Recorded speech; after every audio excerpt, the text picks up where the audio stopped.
throwing fits, ripping shit, tearing it, imperative. Then I'm killing this mic no matter where I live. These derelict rappers acting the fool, this embarrassing is flagrant. That's the nature of this entertainment, and we can't even change it. Guilty before arraignment, now the system tainted. But when we speak, they all laugh at us. And y'all wonder why I'm lacking trust. Trying to fight a giant with attorneys that can back them up. That's church versus science, both sides start acting up. I'm late on my assignment, hopping up a mile high, climbing, obviously never silent. New alignment, I'm defiant, can I describe it? Used to describe it as a young graffiti artist. Before the beard, I always got carded. Hit every bar, even though my bar's been the hardest. The scars on my face, and I ain't always been the smartest. But I'll show you where my heart is. I said I'll show you where my heart is.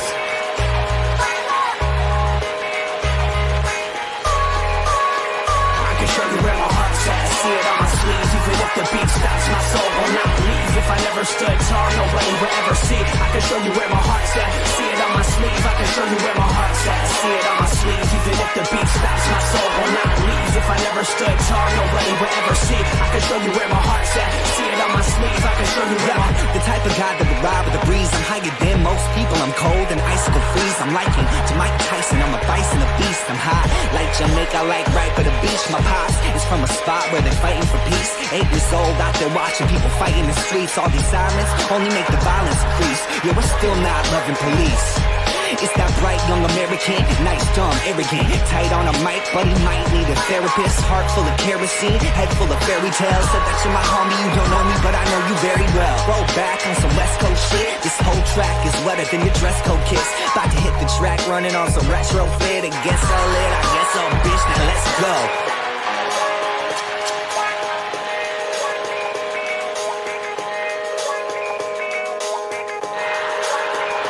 Show you where my heart's at. See it on my sleeve. Even if the beat stops, my soul will not leave. If I never stood tall, nobody. What up, ladies and gentlemen? Special rescheduled episode of Sports Nonsense and Whiskey coming to you on a Thursday. It's fitting though. Football started tonight. It's only right that we kick it off. So my guy, good to have you back, Pinky. How you doing this evening, my boy? Good, buddy. Good. I'm It was too long of being away. Bit of a layoff there with us going to Thursday and you missing last week, hey? Yeah, it was a little too long, and the Nebraska Power Hour that really got me. Hey, it wasn't an hour. Easy. It was to be expected. I mean, if you hadn't have said anything, it never would have happened. I just wanted to make sure you got what you asked for. I aim to please. That you do. Sorry, I am watching the game. I've got some bets. Pinky's got money on it already. He's already in mid-season form, ladies and gentlemen.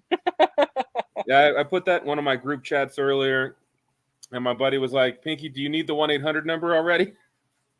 Yeah, season hasn't started yet, and I was like, "Well, see, on preseason." The thing about it is, as long as I don't usually bet the over or under, I actually do pretty good. Yeah. On like picking the teams, because ladies and gentlemen, we're degenerates. Like, I got the game going on my phone while we're talking to you. Pinky's got it on his right next to him. Like, Peacock. We don't play around. If games are on, we've got it streaming somewhere while we're talking to you. Believe that. That's always. So we'll definitely chat about that before too long. Trying to think. I will say the family and I, for some nonsense, we went out to South Dakota, had a very good time. I spent way too much money on whiskey and moonshine. Way too much. But I don't think that's a possibility. I think that's just money well spent, sir. It was close to $4. Yeah, that's nothing. I was expecting a lot more. That's nothing. You're good. Don't worry about it. That's a good amount for me. I'm kind of a cheapo. So is it good stuff? What you paid for? Yeah, I've got some whiskeys I had to take to a fantasy football draft because I was the worst. I was the sacco. And so the kind of the punishment, one, they talk shit about you all year. And then B, you have to bring a nice bottle of whiskey to the draft. So I got 2 decent bottles of whiskey to bring so people can try it. Again, not many of us get to South Dakota, right? So some whiskeys that we don't get down here. Solid. Now, the moonshine that we got, they actually do have a sister store in Estes Park. Interesting. Okay. So I was like, yes, we will go there. These moonshines are fantastic. Yeah. And then they have like a moonshine cream. They had orange creamsicle, banana pudding, cookies and cream, and butter pecan. Butter pecan was probably delicious. It is. We got it. It is nice. Delicious. It's amazing. Creams are super common in moonshine country. But I'm like, it's going crazy because we're gonna crack it open and it'll be gone. Yeah. We're just gonna drink it and it'll be gone. So good old sipping creams. So I think the only thing, I mean, moonshine is whiskey unless you're making a different kind of moonshine. But if you just say moonshine, technically it's just whiskey that hasn't been aged in anything or flavored in a barrel. It's just straight out the worm right to your lips. So, get that still rolling, clear. But people may not know moonshine is just whiskey. It's just clear. Whiskey is just, put in a barrel to color or age. Either way. We had a lot of good adventures. I would say my favorite part, and this is just like something I'll remember, I got to take my oldest son into a casino and let him bet. And we played roulette, and he really enjoyed that. We had a really good time. I like roulette. We did the virtual roulette because there wasn't anybody at the roulette table. But that was fun. So nice. That's something we'll remember for a long time. And I would recommend, if anybody hasn't gone, check it out. There's a lot of stuff to do up there. It is Estes? Yeah, 2.5. I love Estes. I haven't been up there in a long time. I would die to buy some property up there, man. I really would. I have not been up there. It's on our to-do list when we start traveling again, but haven't been up to Estes in a minute. Been to Fort Collins and Loveland and Greeley more times than I would like to admit, but have not been over to Estes recently, so I got to get up there. Greeley just never has to worry about me buying property in Greeley. So no, definitely will not go to Greeley willingly. That shit smell will get you every time. Got to be a real good reason to get me in Greeley. They are still there. The last time I was there, about 2 years ago, we were there, nice. And they were still there. So, all right, man. What's on our agenda? Well, obviously we got a lot of football conversation to get to, but before we do that, there were some things that happened over the weekend.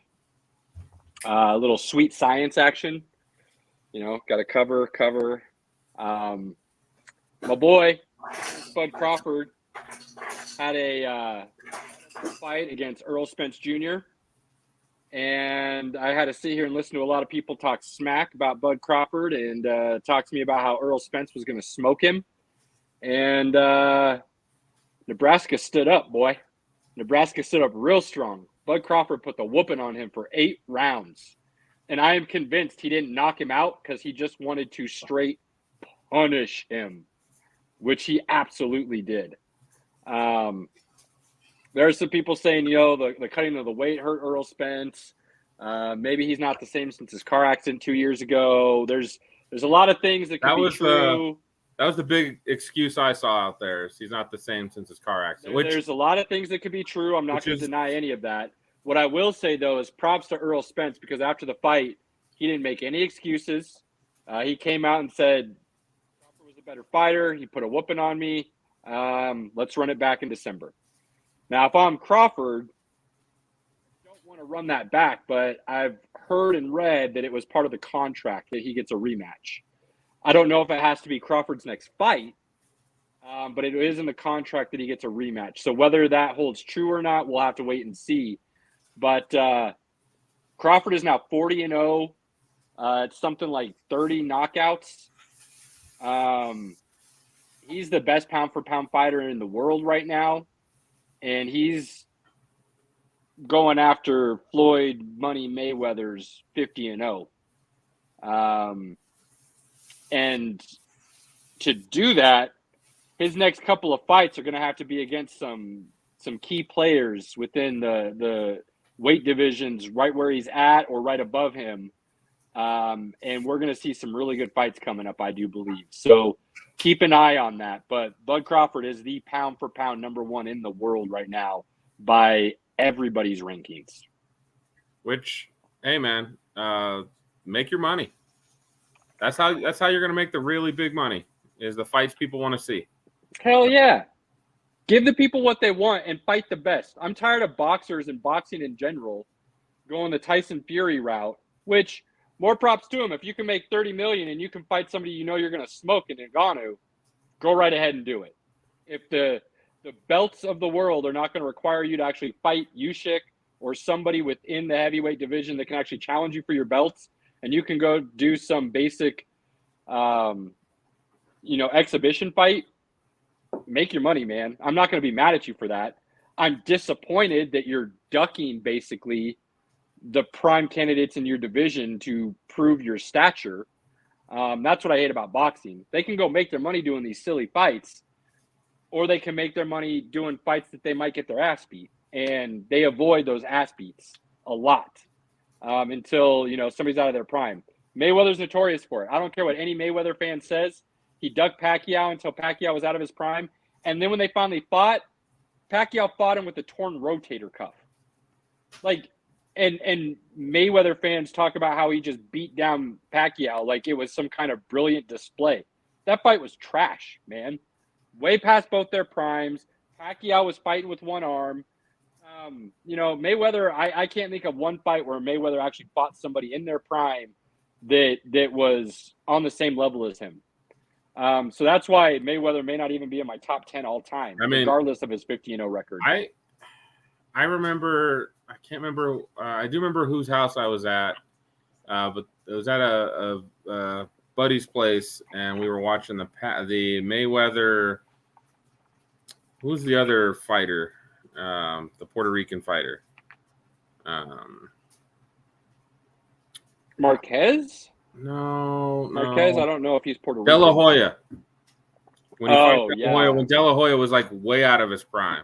Yeah, dude. Way out of his prime. Way into his alcoholic stage. Right. And I'll give props to De La Hoya. He hung in there. He didn't really do anything to really force the issue. But when I watched Mayweather, I was just like, wait, why is everybody like this guy?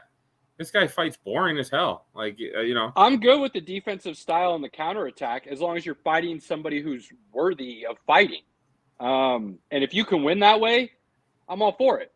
I'm good with your style. I'm not good with the fact that you ducked everybody in their prime so you could try to keep your undefeated record. That I'm not good with. So, there's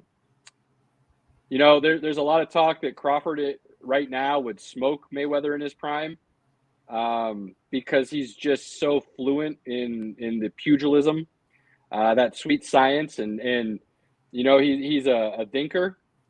He takes those first couple of rounds to really fill you out and decide how he wants to attack, and then he goes at it. And he just makes guys look silly. Just silly. So really excited to see what he does his next couple of fights. On the same token, there was another fight going on, a couple other fights going on actually, on the UFC side. Yeah, buddy.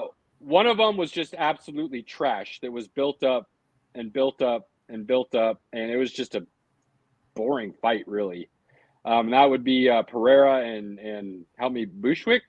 No, Jan Blachowicz. Blachowicz, thank you.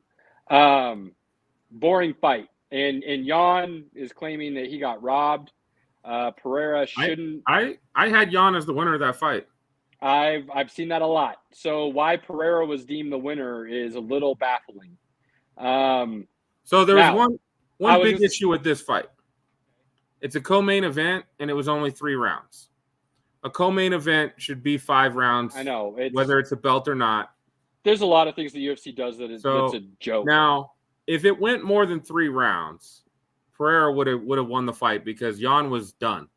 His gas tank was out. He was done. But that's because he knew it was 3, so he gave what he had for the 3 rounds. Jan's a smart fighter. I've seen quite a few of his fights. He won round 1. In fact, he dominated round 1 so much because he was trying to go for submissions on Pereira that would have probably been a 10-8 round if I was judging, because Pereira literally did nothing in round 1. Right. Round 2, Pereira won. Like he won. He brought it to him. He hit him with a couple combinations. Like Pereira definitely won round 2. And then round 3, Pereira did really nothing, and Jan was the one that was on the attack, hit him with a couple shots, had the takedown. So I didn't see how anybody would have looked at it and been like, Pereira won. Like I agree.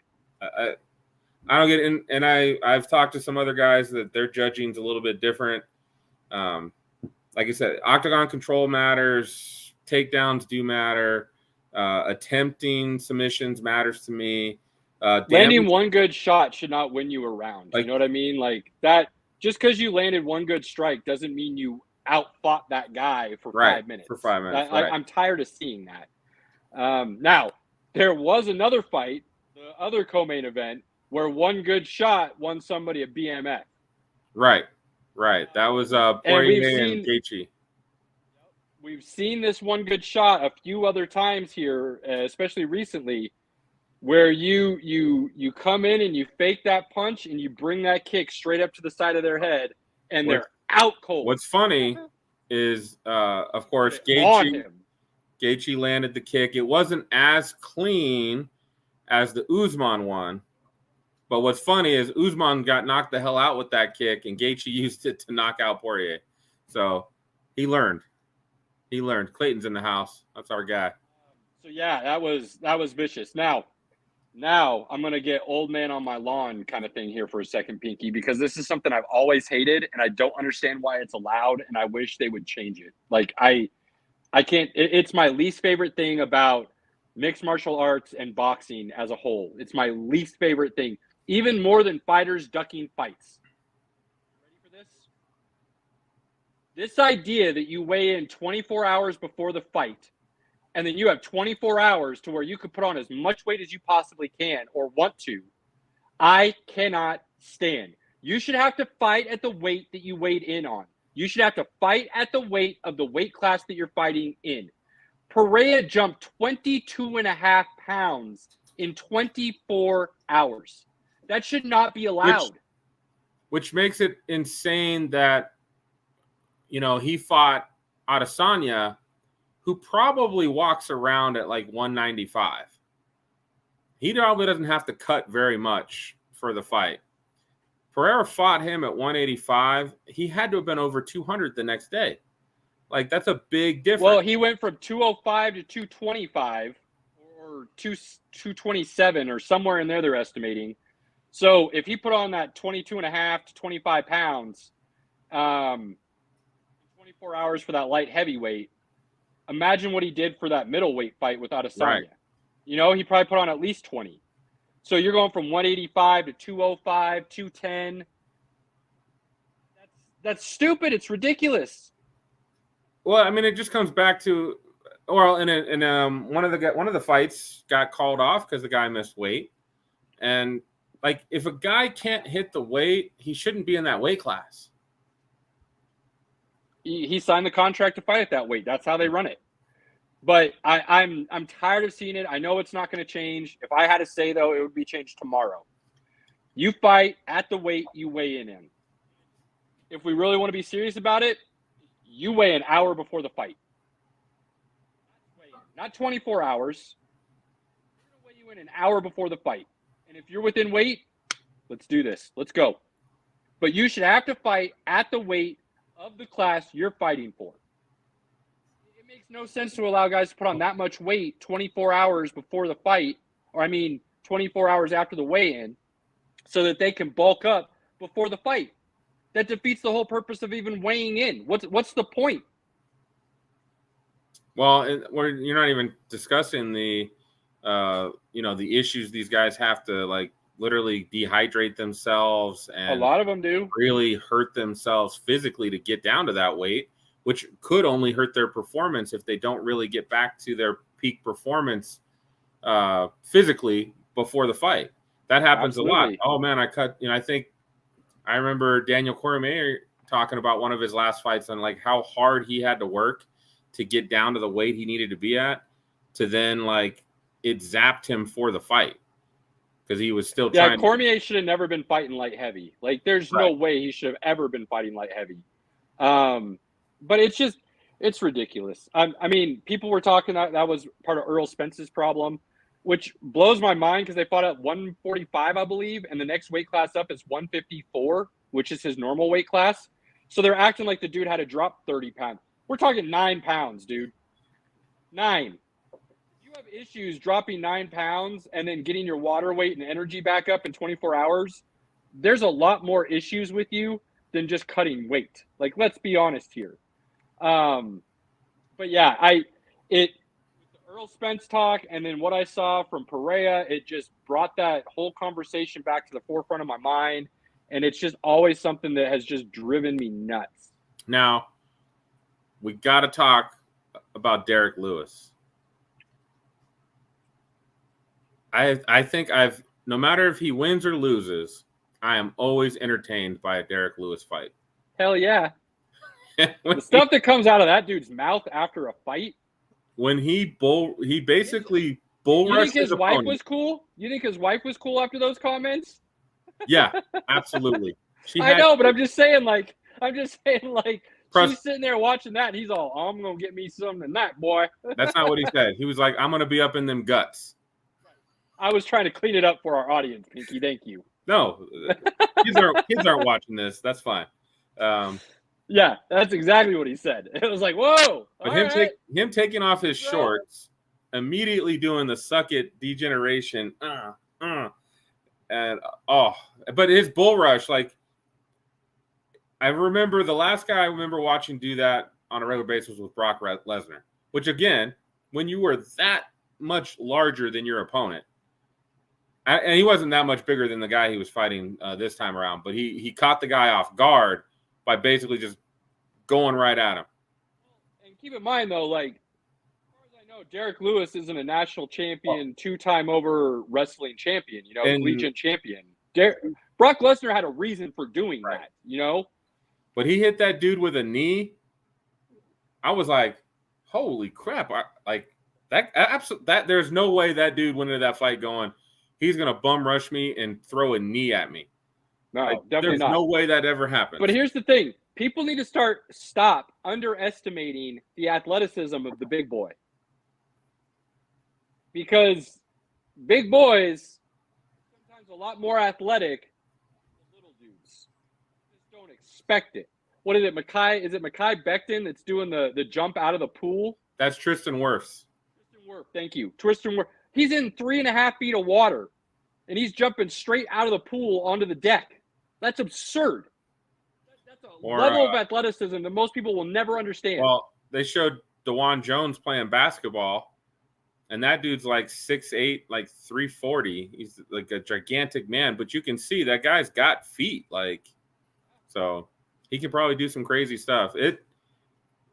What guys can do now, and that's probably to do more with training techniques and things that people are doing at larger sizes that they probably just didn't do in the past. Possibly. To help with that. But yeah, so Derek Lewis is a beast. You think he gets a championship fight here soon? He won't get a fight until John Jones retires. That's a good point. That's a good point. There's words that John Jones is going to retire after his next fight. Right. That was finally announced with Stipe, December? Stipe, it's been moved back like twice. I think it's officially been marked for December right now. Yeah. It's like it's the last UFC of the year is that one. So that should be good. Stipe is a really good technical fighter. John Jones, if he comes in shape, should beat him. But if he shows up like he did for the last fight, the Cyril Gane fight, Stipe will whoop him. If he looks like that, all pudgy and slow, like he won't make it at that. We'll see. He's just so technically sound. I don't know if that makes a whole lot of a difference for him per se. Big E, what are you talking about here about Michael Jordan? Now I'm curious. What right. What is this about Michael Jordan that we don't know? Because I very much doubt I don't know something about Michael Jordan. While we wait, Clayton, Brewers are great, but they're not going to beat the Braves, bro. So it's all good. It's all good. And they're not going to beat Kate Upton's Astros either, you know? Well, that's American League, so they'd have to get to the World Series, which means they would beat the Braves to do that. So My bad. Yeah, let's not go there. Yeah, so that's the fights. That's the get off my lawn speech. They were fun. We had a good time. We went to good company. A bunch of us were there just having a good time, drinking beers. They do a $3 and $4 beer special during the fight. So I had like 7 of them and it was like $28. It was awesome. Biggie, that's a well-known Jordan story.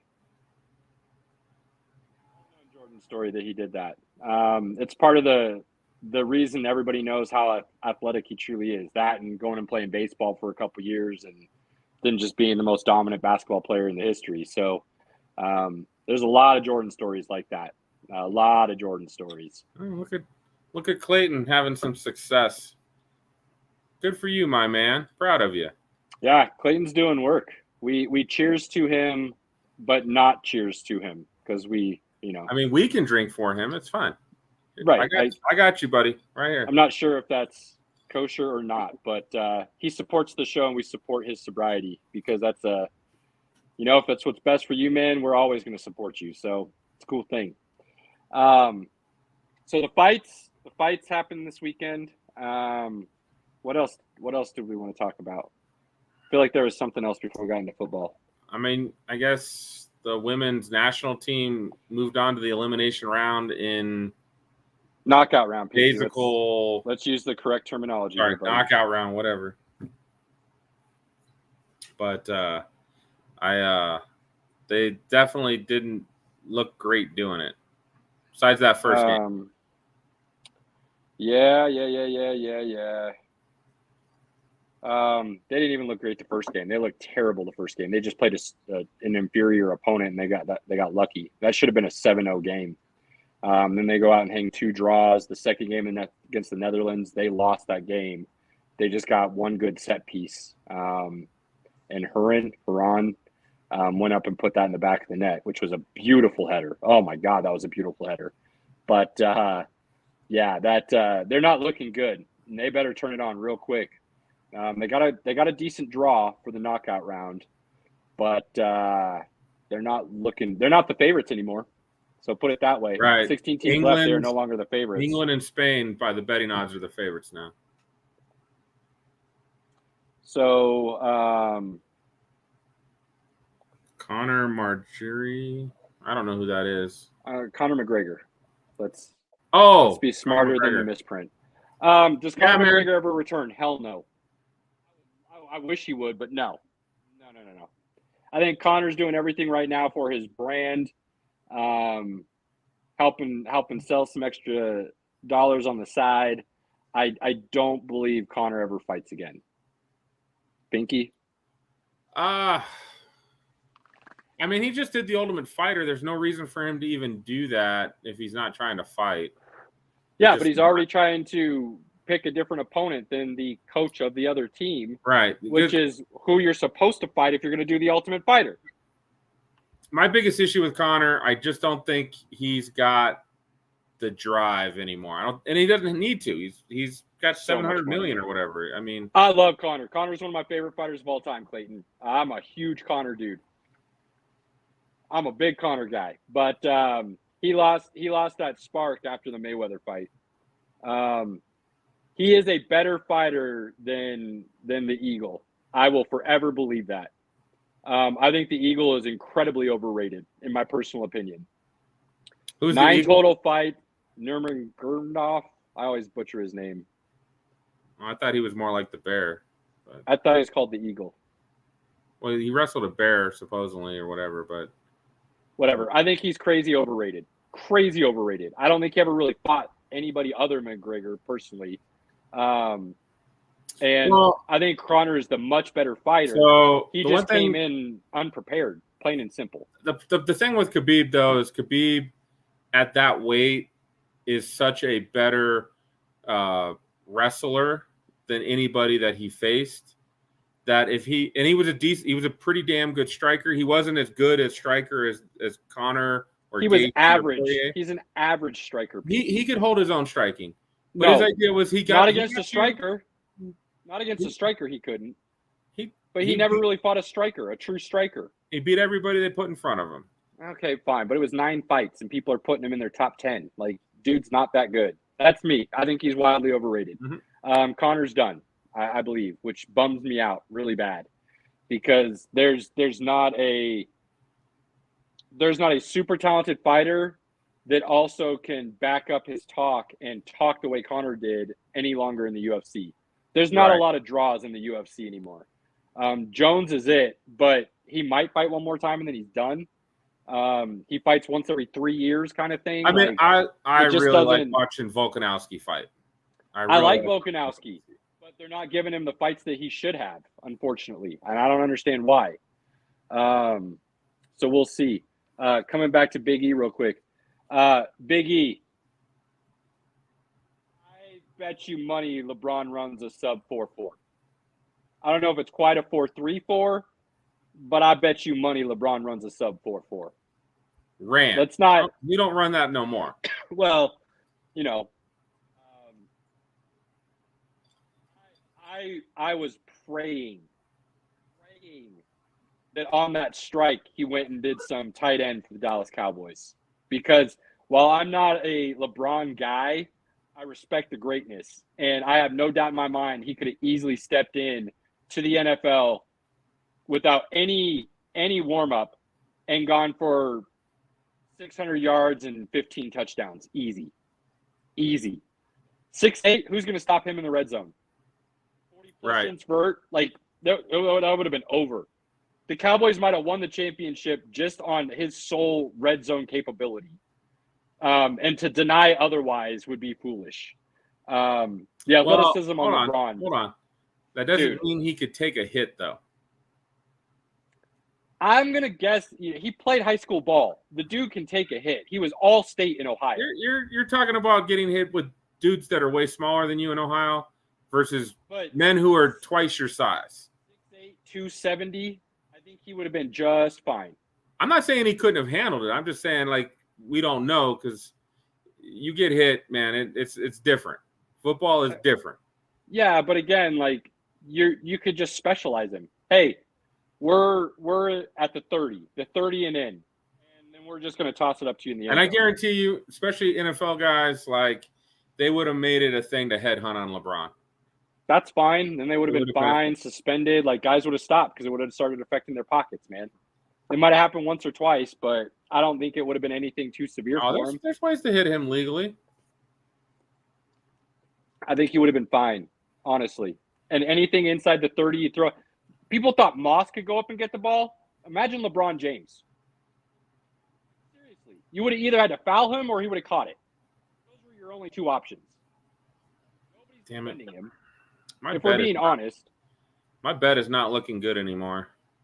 Yeah, that under is going to hurt tonight, huh? I didn't take the under. I don't do that no more. I know. I'm giving you a hard time. Not on preseason, but So moving along, let's talk about some college football. Paying attention to what's going on? I know you're starting to pay attention to college football a little bit more. Have you been keeping up on the big news here that's happening? I know everybody's leaving the Pac-12. Everybody's leaving the Pac-12. Pac-12 will not exist by the time the season starts, in my opinion. I think we're looking at a mass exodus here very soon. Oregon and Washington are going to be in the Big Ten, I do believe. There's talks of Cal and Stanford, which I don't understand why you would bring those two teams along. Yeah, I think we're looking at a max exodus. I think the Pac-12's over with. I saw Arizona's talking with the Big 12 as well. Arizona's looking at the Big 12. So they will probably end up there most likely. I don't know if I like that for basketball purposes. I don't know if I want them in there with my Jayhawks. None of this has to do anything with basketball. None of this. This is all football related, and everything else just gets dragged along. That's all this is about. Otherwise, the Big East would still exist, which was arguably the best basketball conference other than the ACC. So if it wasn't about football, the Big East would still be alive. Now, the Big East does still exist, but it's not the Big East, if we're being honest. And I'm a big Creighton guy. Big Creighton guy. Creighton's in the Big East, the new Big East, but it's not the Big East. So it's all about football, and it's all about the TV dollars for football. Let's see if I can Football's cash king. out early. What are you trying to do? Let's see if I can cash out early. They can't stop this third string quarterback on the Browns, man.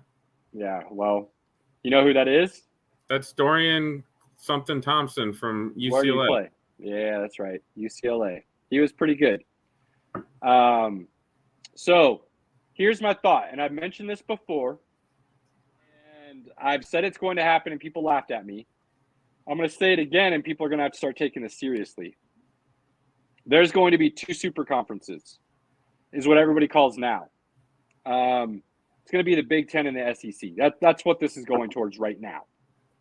What I want to see, what I think would be the best thing for college football, is 2 divisions, an upper and lower division of FBS, Division I. You do roughly 48 teams in the upper division. You do 20, 24 in the lower division. And you relegate. So the top 16 would do a playoff in the upper division, single elimination playoff for the championship. Top 16 teams every year.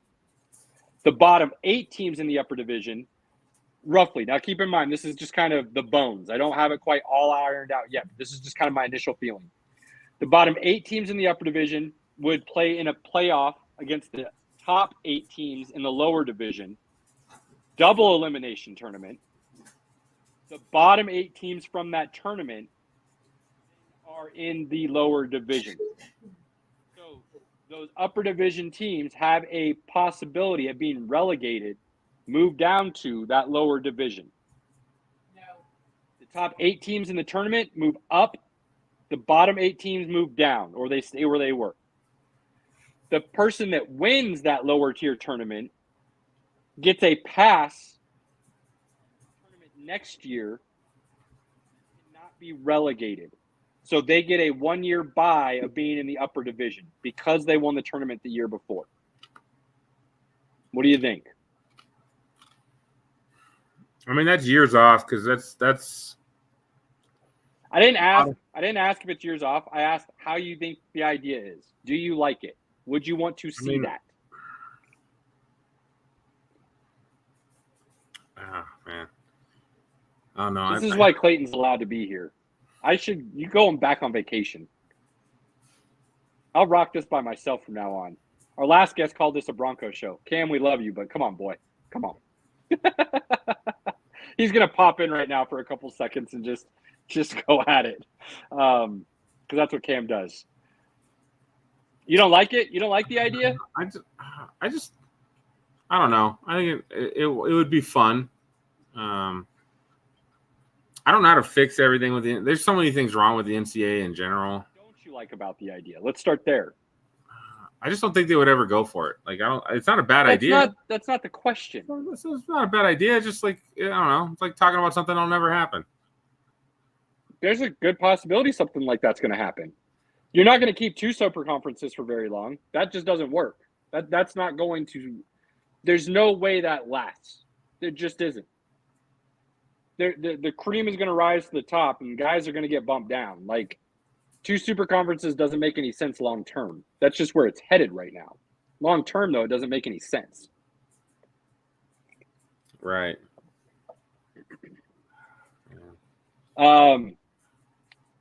Clayton's the Badger guy. Damn, Clayton. Fickle's a good coach. I don't see Wisconsin ever being the cream of the crop, my guy. I just don't see it.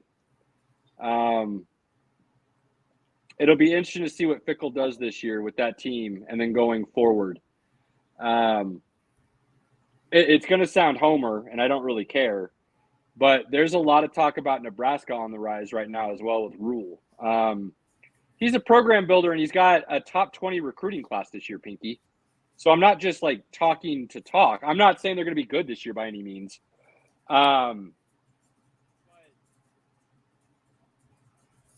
Nebraska has things by all accounts that Wisconsin doesn't quite have when it comes to facilities and possible NIL money and things of that nature. So how high can Wisconsin go? They've had some good teams in the past. They've had some good coaches in the past. They've had a lot of good talent in the past. But I feel like they hit their ceiling, and I don't know if they'll ever quite be able to get over that hump. Fickle's a guy that can do it, though. So it's going to be interesting to see what he can do at Wisconsin. Rule is interesting at Nebraska because he's known as a program builder and turning things around quickly within the first couple of years. That won't be the problem at Nebraska. What will be the problem is, will Nebraska be a place that he turns around and then wants to stay at long term? If he stays long term, it'll be really interesting to see where he can take the program in totality. If he jumps ship after 3 or 4 years, that's not a good feeling for Nebraska fans, me included, because, where do they go from there? So those will be the two teams in the West. Nebraska and Wisconsin going forward should, and I believe will be, the two teams competing in the West. Now, you're going to have USC and UCLA both be in the West, which then who do you move? You're going to have to move a team over to the East. Not like it really matters who you move over. But then Nebraska and Wisconsin are going to have to be competing with USC. UCLA, I'm not too worried about. That program hasn't been much to talk about since Troy Aikman left, really. So USC, Nebraska, Wisconsin is going to be very interesting to see how that's handled going forward. USC coming into the Big Ten then opens California specifically for those West teams to recruit.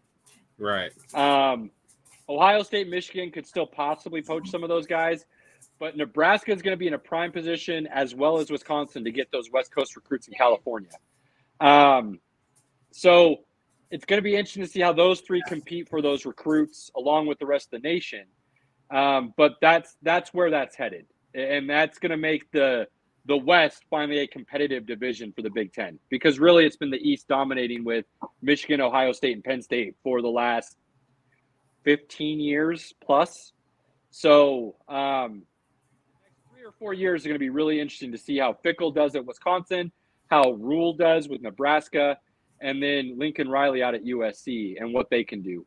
So the West is going to be something to take seriously, I believe, finally in the Big Ten. It's not going to be cakewalk championships for the East anymore. If there's any Iowa fans listening, just stop. Just stop. Okay, cool. You guys have won 9-10 games. Whatever. You guys are not a premier program. Bro, you're never going to be a premier program. Iowa State had and some Iowa nice are going to have teams. problems with all this Congratulations. betting shit they're going through. Well, that's where I was going with this too. Besides the fact that you guys are never going to be a premier program. And no, you're not a Nebraska rival. I don't care what Cam said last week. Nebraska is never going to see you as a true rival because you're not a premier program. And regardless of how big or bad Nebraska's been, their rivalries are still only with programs that can be elite, other than Colorado, because that's just been a just bloody, just back and forth bash. And Nebraska's had, Colorado's had some really good teams in the past, but Iowa's never been on that level. Iowa's never been talked about as a possible national championship contender.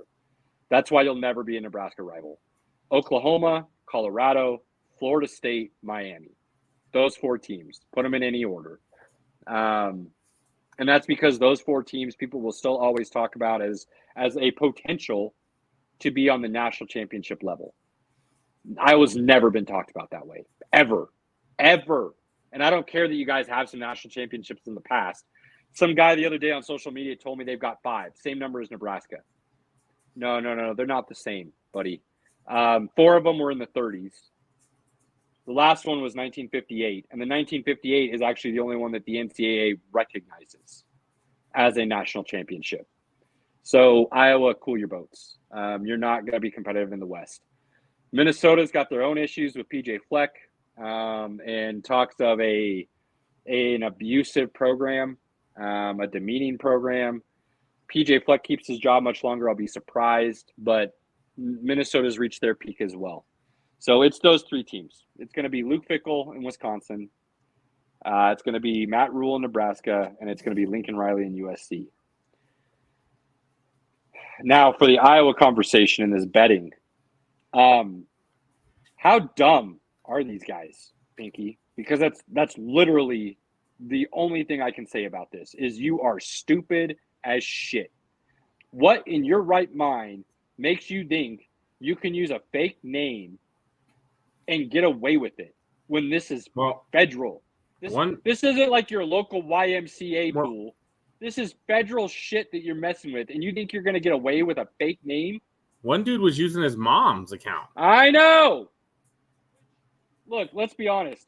That dude should be just let go. Mom made the bets. I don't give a shit if her son told her what bets to make. I don't give a shit if she gave the money to her son. No, he was using a login that he made for his mom. It was all him. Mom set up the account. Was aware of the account by everything I've read. Didn't care. So I really don't have any issues with that one. But all the other ones,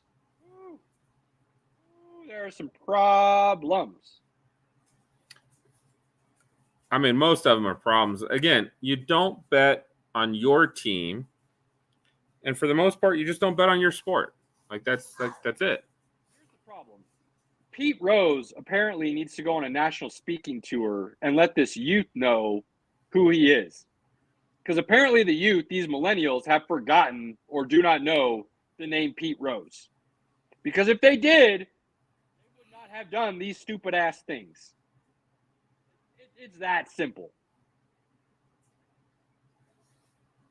Yeah, it's not good, man. It's probably going to get uglier. Oh, it's going to get worse. It's going to get worse. Once you open that Pandora's box, man, those floodgates come rushing down. It's not just one or two, as the NFL has proven. Starts with one, leads to many. So, yeah. And a lot of these dudes are going to face charges because, by all accounts, doing a fake name and stuff is fraud. Federal crime. I've heard that's up to 2 years prison time.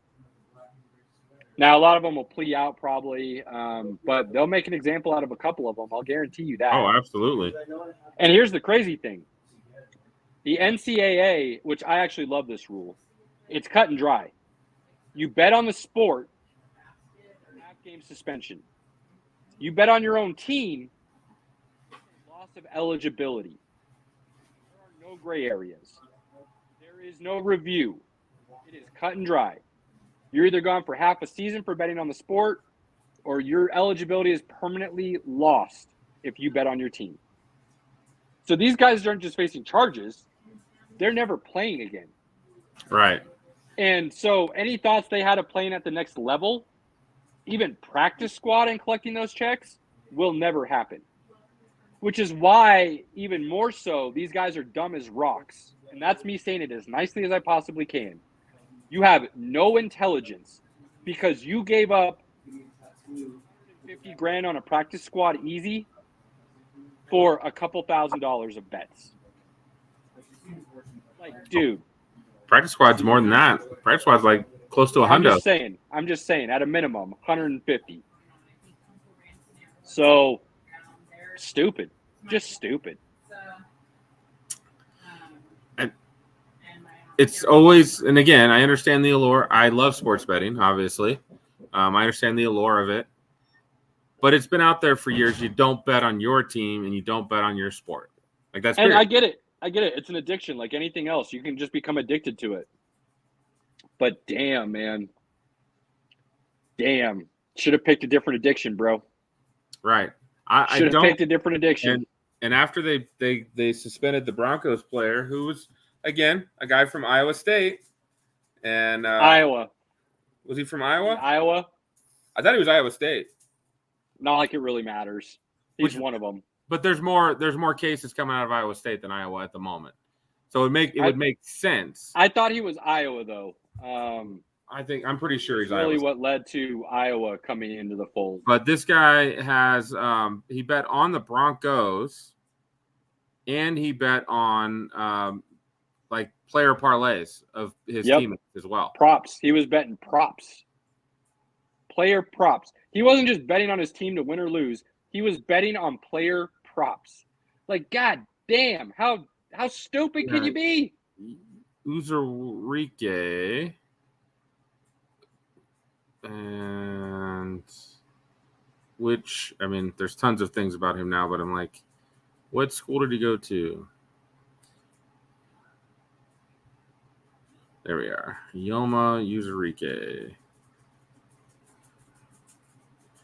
And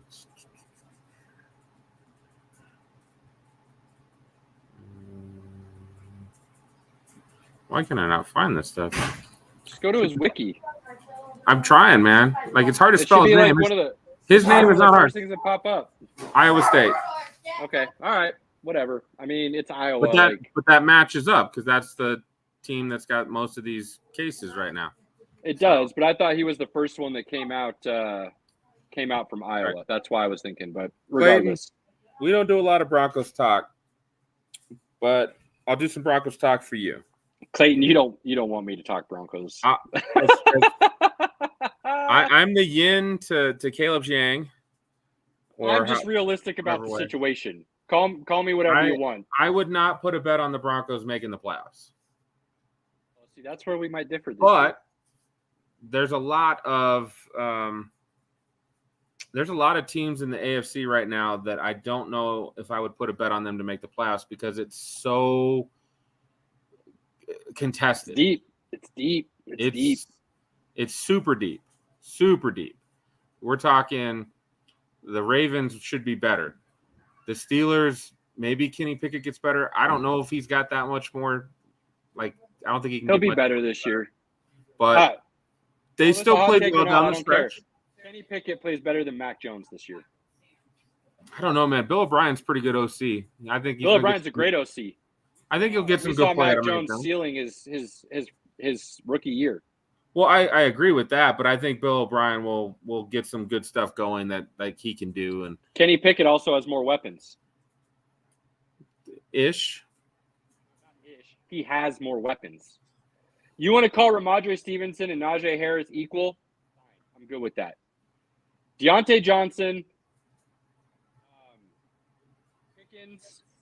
George Pickens, and Freiermuth than any pass catchers on the Pats. I mean, I can't even debate that. You're right.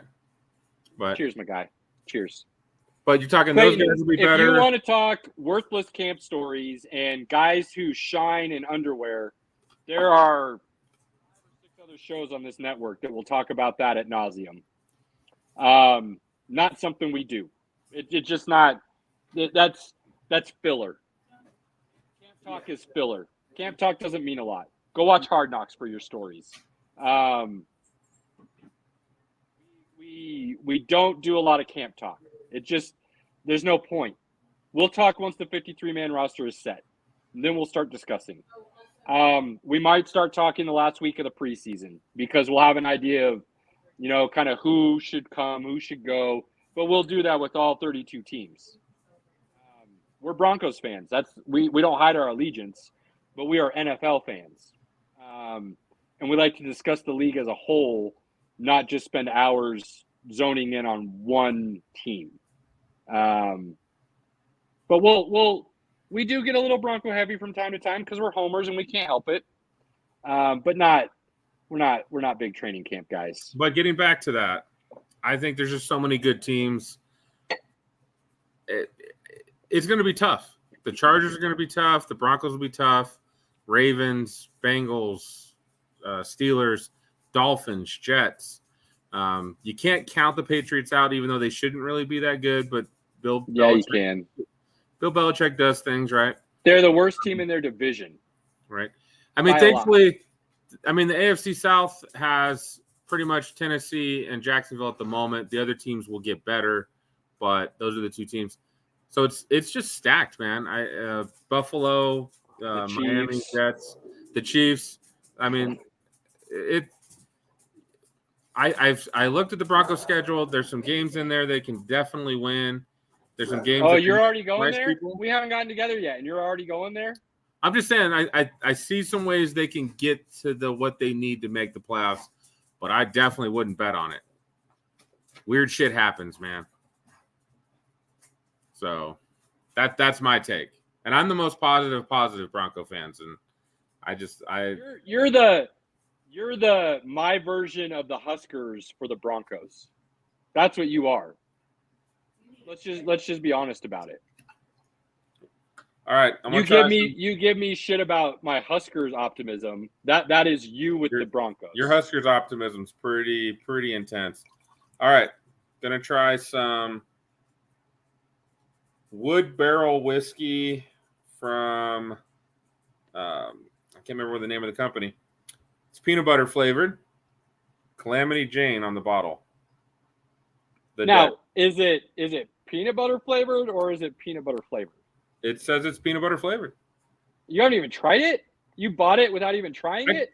I took a taster of it. It was but I'd already done like 7 or 8 moonshine tasters beforehand. So okay. I need a little sip, and I need to know if it's more on the screwball level or that other shit that we tried that was just burning and they claimed it to be peanut butter.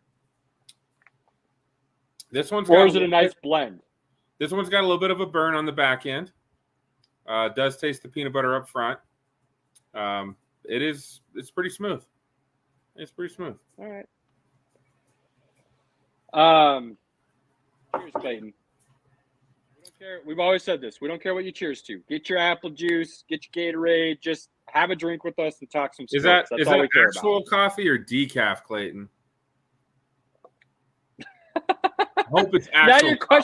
Now you're questioning the man's coffee preferences? I do. I don't know why anybody would drink decaf. That's my personal opinion, but the same reason people drink non-alcoholic beer. Like whatever. Like, do you? Okay. Clayton, let's be honest though. If you're gonna say that, like, that still doesn't answer the man's question. McDonald's sells decaf and caffeinated coffee. So let's be honest here. You're still not answering the man's question. Nothing wrong with He shouldn't have asked it. He shouldn't have asked it, but when you're going to answer, at least give an answer. I will say that, like, one thing, like, regular. So he's drinking caffeinated coffee, Pinky. Excellent. We went to South Dakota. Had to leave 2 of the kids home because they were working. And so we didn't have the whole Pinkerton clan with us this time. I missed them a little bit. Like I definitely missed not having them with us. That was a big thing. I wonder if I missed them more or the fact that I had shitty coffee the whole time we were gone. Let's be honest about this. When you say the Pinkerton clan in South Dakota, like, it just sounds badass, dude. I'm not gonna lie. That just sounds like some old Western, like, railroad titan kind of shit. So more props to you and your family, my guy, because if I said the Sursel clan, that's not giving the same feels. And I love my name, but it's not giving that same feel of Pinkerton clan in South Dakota. Like, that just has a ring to it. Well, that's because most people in South Dakota be like, oh, damn, those damn Pinkertons are coming. They took half our land. They're going to take everybody. All right, let's get back to some NFL talk. Wait. Before we dive into some cool stuff, I got to talk about this goddamn back and forth that's going on with Peyton, Hackett, and Rodgers. Oh, that's all done now. They're not going to talk again. It will happen more. The NFL is going to talk about it throughout the season. They play week 5. The NFL They play week 5, dude. It's going to talk. The NFL is going to week 5. That all that drama is coming back. But they are not going to talk about it again. Say this again. Hackett was a fall guy for a lot of dumbass mistakes from above him. Was he a great head coach? No. And I will not ever claim him to be. Was I against him being hired originally? Yes. But I was okay with it because it was supposed to bring Rodgers. And it didn't, because the GM is a dumbass. The GM has continued to be a dumbass. And I'm amazed that the GM still has his job. Being said, I lost little bit of respect for Hackett with the way he came back at Peyton. Because what Hackett should have said is, you know what? Last year wasn't good. I didn't handle my business correctly. That's why I don't have that job anymore. But instead, he tried to defend himself in ways that basically made no sense. Hang on. Wait for it. So while I have defended Hackett a little bit, he lost a little bit of points with me in the way he came back at Peyton. Now, as for Sean Payton, bad look. I lost a lot of respect for Sean Payton with the way he decided to go about making those comments. He knows very well he's not an analyst anymore. He knows very well what those comments were going to do when he made them. There was zero reason to make them.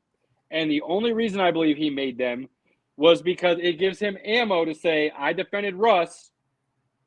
Look how bad he is now. I got to go another direction. Hold on. I am totally the other direction on this. I love what Peyton said. And I don't think he said anything wrong. All he stated was a lie. I'm not saying it was. So, hold on. The noise. Hold on. Let me make my point. What I liked is he went scorched earth on everyone. No, he didn't. I'm tired of you saying that, Pinky. No, he did not. He says it directly in his quote. No. He went scorched earth on Nathaniel Hackett. He mentioned the rest of the team. He should have gone scorched earth on Peyton, the GM. He did. No, he didn't. He did not call him out by name. He did not call him out by name. He didn't have to. He said, yes, he did. He called Hackett out by name. Every person, the GM, the president, and the ownership all had their hands in that. It's in the quotes. That's not scorched earth. That's giving them all a pass with what you should have said. You call out your boss. Please. He called out his boss. The ownership group is his boss. The ownership group wasn't the ownership group last year. He wasn't calling out the Penners. They sure were. They were not. They became the ownership group in March. They weren't the ownership group last season. The March of last season is when they took ownership. He was hired before they were the owners. Hackett was hired and Russ was traded before. Calling out that ownership group. And everybody that thinks he was calling out that ownership group is foolish. He was calling out Joe Ellis and John Elway. He wasn't calling them out. Calling out the owners. He was not calling out the Penners because the Penners had nothing to do with any of those decisions. Let's be honest about the situation. And if he was really calling out Peyton, he would have mentioned him by name and said, you fucked up. You brought these guys in. You should have taken responsibility. And he didn't do that. He skated it. And then he scorched earth Hackett. He said everybody's fingers are dirty. Hackett is worthless. That's what he did. I mean, he didn't scorch earth everybody. He scorched earth Hackett, and he gave everybody else a pass. When really, Peyton is the biggest issue. Because Peyton is the one that hired him. Peyton is the one that brought in Russ. Peyton is the one that allowed all of that to happen. Now, was Hackett a bad coach? Did he have trouble getting plays in? Was the team not prepared? Hell yeah. But who allowed all that to happen? No, he did not scorch earth everybody. What the fuck is going on here? But he did not. Is there a power outage at the game? I don't know. It's dark. It's dark as shit on the phone on the field, and they've got everybody like in the middle of the field. Well, maybe there's a tornado warning.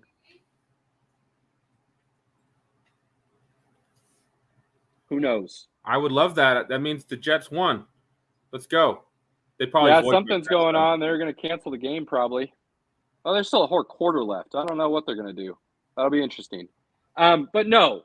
And Broncos fans saying anything else, I'm tired of this nonsense, dude. Like, look, I might be optimistic every year about my Huskers. Hope springs eternal, this and that. But once the season gets going and shit hits the fan, I'm going to talk about it flat out. I'm going to be honest about the situation. I'm going to say we suck. Broncos fans are having a big problem with this whole Nathaniel Hackett was the issue. Nathaniel Hackett's gone. No. Guy still in the organization that made all of those decisions to put that team together last year that is getting a free pass as far as I'm concerned. They haven't called the game yet. There's just a bank of Peyton's boss. Payton is the GM, the president, whatever else you want to call it. Sean Payton is running the organization right now, and the Penner Group, the Walton Penner Group, is following his lead. Payton is a lame duck. The dude has a job title with no decision-making capabilities as far as I'm concerned. And nobody's going to be able to prove me otherwise unless I heard it straight from the ownership group themselves.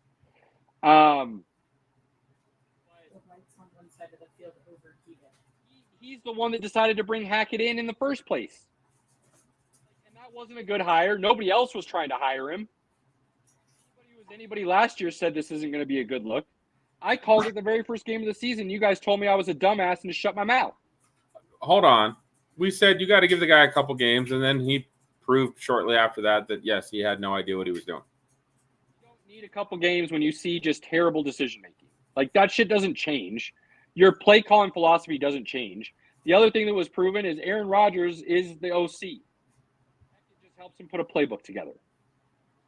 Like, let's call it for what it is. Like, Hackett's not going to get another OC job anywhere else in the NFL after this. He's not going to get another head coaching opportunity. Like, people saw what he put on film. Anybody who is anybody said LaFleur runs the offense, LaFleur creates the offense, Aaron Rodgers calls it. That was well known. Well known. Peyton still gave him a head coaching job. Yes, Hackett was not a good head coach. I'm not going to argue that. I will agree with that. Hackett is not the main problem. Hackett became a fall guy for somebody else. The fact that the ownership kept Peyton in place blows my mind. Rant over. We can move on. Or you can keep talking about it, but I'll be again. good. I disagree with most things you say, so we'll just move on to something more positive. Next. Call it. What do you want to go? Where do you want to go? I mean, we could go anywhere, man. Go to. I'm digging some Josh Allen commercials coming out, man. Seen a lot more. That's where we're gonna go. I like it, man. So hear me out. Josh Allen commercials. Hear me out. That's what we're gonna discuss right now. With the Bills being in a civil war by all accounts within the clubhouse. Hear me out. I enjoy watching Patrick Mahomes play football. I give the guy a lot of credit. He's amazing. We all know he's amazing. Every game he plays, the announcers are all over him like he's awesome. But then when we see him on like every single commercial known to man, it gets a little old. So to see Josh Allen out on a couple commercials, now I'm like, oh, hey, Josh Allen's out there. So it's just like I feel good about that. Okay. And I get it. Like when Peyton Manning was on all the commercials, I know some people may have hated that too. I get it. Well, they shouldn't have. Peyton Manning had one of the best SNL. Not just that. Peyton Manning had one of the best SNL skits of all time. Right. Peyton Manning is an actor disguised as a football player. Right. Okay. This is it's not the same. It's not the same. So, I enjoyed that. They do have some shit going on in Buffalo. Their team is not as good as you think it is, or people think it is right now. I don't think their roster is as good as people think it is. I don't know if I would pick them to win the East right now. The third best team in that division right now, in my opinion. Who? Buffalo is the third best team in the East right now. I don't know if I had to pick it right now, and I'm not saying they're going to have the third best record. Schedules matter, who you play matters, when and where you play them matters, and peeking out, like we said before. We'll go through that, and we'll release that right before the season starts on what we feel everybody's going to do. But I do believe the Jets and the Dolphins are better teams than Buffalo right now. On paper, construction-wise. I still got to see it from the Jets. I do think they're going to be pretty good. I do. Why? Like, why? What about the Jets? This is such a lame duck argument to me. The Jets would have made the playoffs if they had average QB play. You've even agreed with that. They would have made the playoffs last year if they had average QB play. They're going to get far above average QB play this year. They should. What that you need to see from them that makes you think they're not a good team? I don't know, man. I just got to see Are you it. forgetting that Aaron Rodgers played with a broken thumb on his throwing hand last year? The dude didn't fall off. He had a broken thumb on his throwing hand. Do you know how hard it is to throw a ball when you have a broken thumb?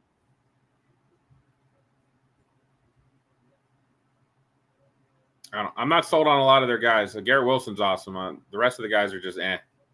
So, Mecole Hardman, Alan Lazard, they're just meh. They're meh. Name everybody behind Devontae Adams. Meh. And what did Aaron Rodgers do? He proceeded to go back-to-back MVPs. Well, 4,000 yards a year. Hold on. When he was reigning MVP, doing all that shit, he had 6 easy W's every season. Because the other 3 teams in his division weren't very good. Cheers, Pinky. And I will give you that. Cheers. That's a great point. He beat up. He made sure to beat up on the Bears. He definitely beat up on the Lions. The Vikings they'd give him a game here or there. He would normally beat the Vikings too. So he ruled his division. I will give you that. That's a good point. And now the division he's going to be in is going to be tougher. I think he will. It's definitely more competitive. I will give you that. I mean, I would probably put Miami as the best team, right? Well, losing Jalen Ramsey definitely hurts, but I think they were kind of that best team. As long as Tua is healthy, man, the way that offense is just basically run the football and run those quick plays that Tua is very accurate on. Like Mike McDaniel runs what Tua is good at. Like he does. What did I tell you about Tua, Pinky? What did I tell you about Tua? You said he was really good. And when he's healthy, he is. Now, that's a big if. It's going to be something to definitely keep an eye on. I give Mike McDaniel a lot of credit. He runs exactly what Tua is really good at. He does not make Tua do stuff that he is not able to do. Tua credit. He runs it to perfection. He was the highest passer-rated quarterback and the most accurate quarterback before he had that first concussion. He was on pace for like 5,000 yards last year. That offense was rolling. People were not stopping that offense. And they only added firepower. You know what I mean? Bringing in a Kane for the running back position to go with Mostert and Wilson. And another year in the system. Tua stays healthy. The Dolphins are scary. And I don't think the loss of Jalen Ramsey hurts that much. I still think they should have put more effort in getting Dalvin Cook. Dalvin Cook hasn't made a decision yet. You think he's going to the Jets? You think that's a done deal? Is that what you're saying? I think he wants to get money, and the Jets have the money to give him right now. Although, I mean, conspiracy theory, maybe Devontae Adams wants out of Vegas. I've heard that. But what are you really going to trade for the Jets? What are you really going to trade? Because you've already moved some stuff to get Aaron Rodgers. So now we know my thoughts. Is one Super Bowl every 10 years worth it? Hell yeah. Go all in. Hold on. Devontae Adams and Garrett Wilson would be scary. That is a great philosophy, and I agree with that philosophy. If you haven't sniffed a Super Bowl in 40 years, you absolutely push everything in and go for it. Hell yeah, you do. I'm just saying, do they have enough to really entice the Raiders to make that move? Now, the other side of that coin, though, yeah, they definitely do, because if Devontae wants out of the Raiders, they want out from under that contract, they'll move it. Right. So, two sides to that coin. It will be interesting to see if that happens. I feel like if that doesn't happen by the second week of preseason, it's not going to happen. That's what I feel about that. So, something to keep an eye on, though, for sure, with Rodgers taking the pay cut and freeing up that cash. Raiders would be in a really bad spot without Devontae, though. Like, can you? I am hearing that Breece Hall is ready to go, which always makes me nervous, because the only dude that's come back from an ACL and been ready to go the next year was Adrian Peterson. That's the only example I have ever had or seen where the dude is ready to go the year following an ACL. Everybody else, they might be able to play. They might be 100% healthy, But they always need that extra year before they're back to themselves. His first couple games were like not amazing, and then he just like lit up after that. Yeah, because the Jets finally figured out what the hell they were doing. Don't let Zach Wilson throw the ball. Like, I was talking about Adrian Peterson that year. Oh. Fair. His first couple games weren't like great, and then it was like week 4 or 5, like he just went on a tear after. Well, yeah, because he came back after 6 months. It's normally a minimum of an 8-month healing process. That dude came back after 6. Just absurd. But by all accounts, Breece Hall is ready to go. I knew I should have taken the Browns. Knew it. They might not need Dalvin Cook. Adams would be a bigger add, in my opinion, because you give Aaron Rodgers back to Devontae Adams with Garrett Wilson. They've got a couple tight ends that are serviceable. They've got Lazard. They've got McCole Hardman, who are not bad. They're not number ones, but you put them at the 3, the 4 slot. That's a crazy amount of weapons for an MVP caliber quarterback. And I do believe Aaron Rodgers will play at an MVP level this year. I'm not saying he's going to win it, but he will play at that kind of level this year as long as he's healthy. We'll see. Are you about to tell me you think Aaron Rodgers is slipping? Is that where you're going with that comment? No. He's having fun. He's going to be fine. I just think as it stands currently, I don't think his offensive weapons is like the O-line's not as good as the O-lines he had in Green Bay. I will agree. Well, I guess that kind of depends on how well Mekhi Becton can play this year. We don't know. If Becton can play up to his potential, he could be one of the best tackles in the game. I don't think he'll do that out of the gate, though. I agree. So there's definitely some question marks on the offensive line, again, no doubt. There is some possibility that they might struggle on the O-line. I will agree with that. Absolutely. So, again, you get Devontae Adams, you get a way for Dalvin Cook to come in, man. You were like, you're stacked. Oh, yeah, this game's over.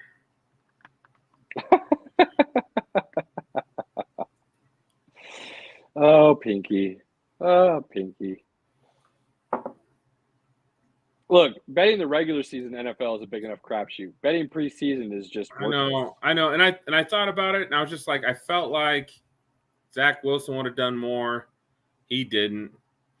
And I knew Dorian was going to do well, and Kellen Mond definitely sucked. So I had that right. But they can't, like, Thompson's just, like, they can't stop him. Oh, touchdown. Yep. There goes that real quick. Yeah. So what else you got? Where do you want to go next? I mean, it's been talked about a lot, but man, poor Jonathan Taylor. What a poor dude. Why? Because that dude's not getting paid, man. It's not going to happen. He's going to have to play for Irsay this year. I think running backs should be paid of their productivity. And the fact that the top tier running backs are getting paid less than the third or fourth option receivers in some cases is just ridiculous. And the fact that the NFL is going in that direction is just stupid. Plain and simple, it's just stupid. But at the same time, it's what the market bears. So I don't feel bad for him per se. I said it, a couple weeks back. I told you, we're witnessing the death of the running back in our very eyes. And it's going to be seen 3-4 years down the road when the top talent is not playing that position anymore coming into the NFL. Right. We're going to see it. And then they're going to have to readjust. And they're going to have to start figuring it out. And they're going to have to start repaying running backs. But for now, they decided they don't have to. Here's what I would do. Say as a dumbass when it comes to opening his mouth before he thinks. I'm a team that's in contention. Kansas City Chiefs, Buffalo Bills, Dallas Cowboys. Philadelphia doesn't necessarily need to because they've got their kind of running back committee set and figured out the way they want to do that. But it wouldn't be a bad idea for them either. San Francisco wouldn't have to because they already have Christian McCaffrey. But there are some teams out there. Miami Dolphins. New York Jets. I would offer a first right now for Jonathan Taylor. He's still on his rookie deal. He is arguably the best running back in the league, depending on how you want to debate that. I would not agree with that. I would not be mad if somebody said that or decided to fight for that. If you're one of those top teams, you're drafting in the bottom 7-8 picks of the first round. I'll give my first next year for Jonathan Taylor right now. To me, one of the teams that everybody talks about all the time, the Dallas Cowboys. You're really going to go into the season relying on Tony Pollard? Yeah, what? After coming off an injury?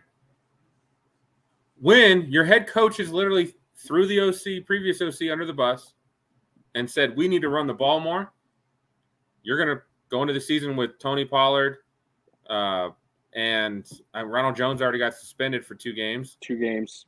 And you got Deuce Vaughn. 5'5", 170. Like, come on. So let's be honest.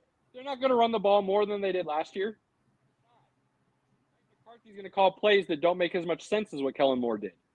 It's not Kellen Moore's fault the team couldn't be cohesive because of a dumb head coach. But Jerry decided to stick with the head coach instead of his wonder boy, and he's going to pay for it. He's going to pay for it. But Jonathan Taylor on that offense, you telling me they're not instantly one of the Super Bowl favorites? Oh, without a doubt.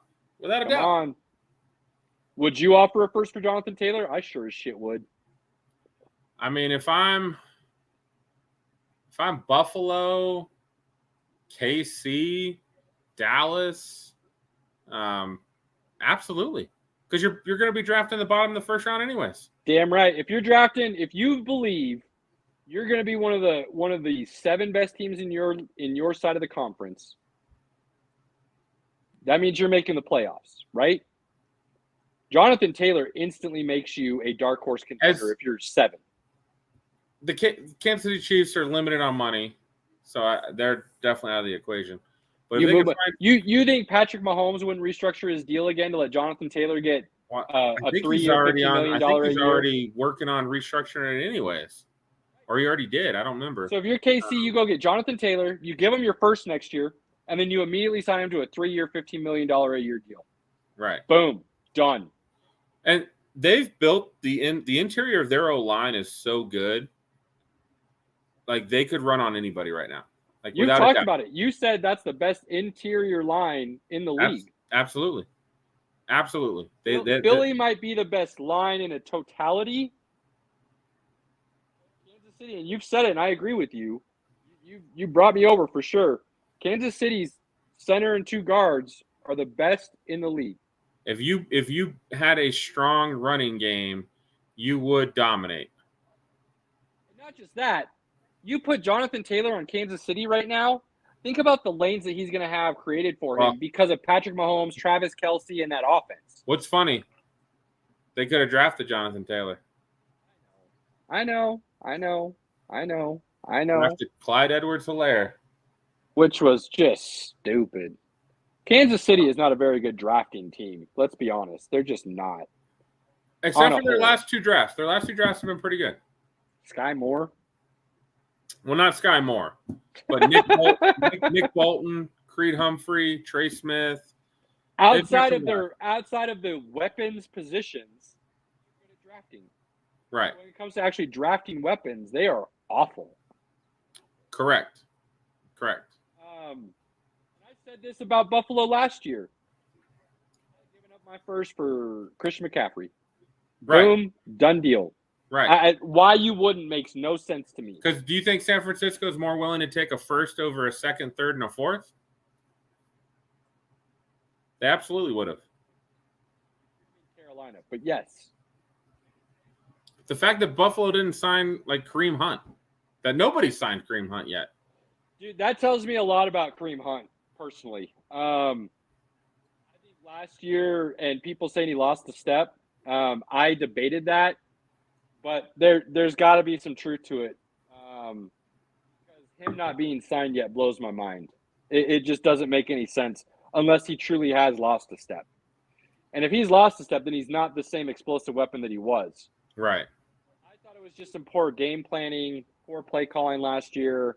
That offense didn't look good other than Nick Chubb, let's be honest. And I think Nick Chubb's the best running back in the league, and they still don't give him the touches that he deserves. So I thought it was more Cleveland than it was Kareem Hunt. But the fact that nobody has signed Kareem Hunt right now, that's perplexing. That is very perplexing. I haven't even heard of anybody like giving him a visit either. Me neither. Like, I would take Kareem Hunt right now. Like, it doesn't make sense. It just doesn't make sense. I mean, he should be on Dallas. Plain and simple. Kareem Hunt should be on Dallas right now. Any running back that's available should be on Dallas right now. Well, other than Ezekiel Elliott. Yeah, I don't understand it. But again, if you believe you're one of the top 7 teams in your conference, I would be seriously considering trading my first. And if you believe you're going to be one of the final 4 teams, Kansas City, Jets, Miami, San Francisco doesn't need to. Like I said, Philly doesn't necessarily need to, but Philly could, but not really required. Philly and San Fran are kind of set. Buffalo, Miami, KC, the Jets, man, all I tell you, I mean, can you think like Jonathan Taylor behind that O-line in Philly though? Like that's I mean, they're relying on Rashad Penny and DeAndre Swift. I mean, DeAndre stays healthy. He's pretty damn good. So here's the kicker about those two, and this is why I say maybe you don't necessarily have to go get Jonathan Taylor and trade your first. One, they're insanely good at drafting. Roseman is a genius when it comes to the draft, as far as I'm concerned. So picks matter for them. 2, and it's a big if with these two guys, but if Penny and Swift are healthy, they've already proven they're top-tier talent. They've proven it. Penny in Seattle, when he was healthy for that, 7 or 8 game stretch, was one of the top 4 or 5 running backs in the league. He was going off. Swift has done the same in Detroit, but he's had some nicks that have kept him out of games. If those two can stay healthy, Philly already has the weapons they need. Trading the first, I agree, but I'm saying that would be my mindset if I'm Philly. I would roll the dice that those guys can stay healthy, and with how good Roseman is at drafting, that first is a little bit more valuable with Philly. The fuck was that play? Other teams haven't done shit with their picks. Move them and go get a guy that could put you over the edge of everybody else. And if Irsay turned down a first for Jonathan Taylor, crazy. He's crazy because he's not going to pay him. I think he would out of principle, though. That's stupid. That's bad business. Bad business. And you're out here talking about how it's a business, and they shouldn't be bumping their gums because this was a CBA that was negotiated in good faith. All you've been doing is talking about business. And then if you didn't accept a first, then you're just doing bad business. And everything you said before that didn't mean shit. Right. Right? I mean, plain and simple. So, ridiculous. I don't know what Irsay's doing. He's a stand-up guy. He's never done anything wrong. He's just asking to get paid, and he's a guy that's valuable enough to get paid. It's wild. It's wild what's happened to the running back market. Because again, if you have an amazing team, can you get by with a Pacheco or a Boston Scott or guys like that? Sure. If the rest of your team's amazing, are the Colts an amazing team? When Barkley does not play for the Giants, are the Giants an amazing team? Right? When I guarantee you right now, if McCaffrey got hurt right now, the 49ers would not be as good. They would still, the way Shanahan runs the football, they'd still have a guy that could run the ball. And Elijah Mitchell proved he's really, really good. Except for he got on the field. Except for he got hurt again. Right. He just can't stay on the field. But he's proven he's really good. So it's not like San Francisco doesn't have a plan B if McCaffrey goes down, right? They've got another guy who already proved that he can run the ball very effectively. So, there's some question marks, obviously, with everybody. But damn, Jerry Jones needs to pull his head out of his ass and call Irsay and say, hey, you want a first? You want a first? Take a first. Take a first. Jerry Jones, it's so funny to me that guy has said, I would do anything to get a Super Bowl. Because it's been so long since they've sniffed one. And then refuses to do whatever it takes to get a Super Bowl. Like, they are literally in position right now because they've got a lot of young guys that they're going to have to end up paying. It's going to completely change their team. Push all the chips in now. Well, I don't know. Pushing all the chips in now really matters, though, when your head coach is going to butcher it in the playoffs anyways. That's kind of the kicker there. It's true. It's kind of the kicker there. On Get Up this morning, they did season hot takes. You want to hear what Damian Woody's hot take was? There's no telling with Damian Woody. Sam Darnold leads the 49ers to the playoffs.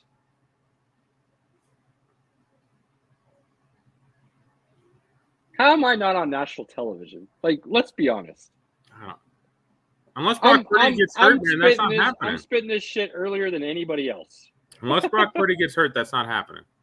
I believe, proven otherwise, I'm going to stand on this. Shanahan's going to hold an open competition. And regardless of what John Lynch has said in the offseason, Shanahan's going to play the best quarterback. And that is Sam Darnold on that roster.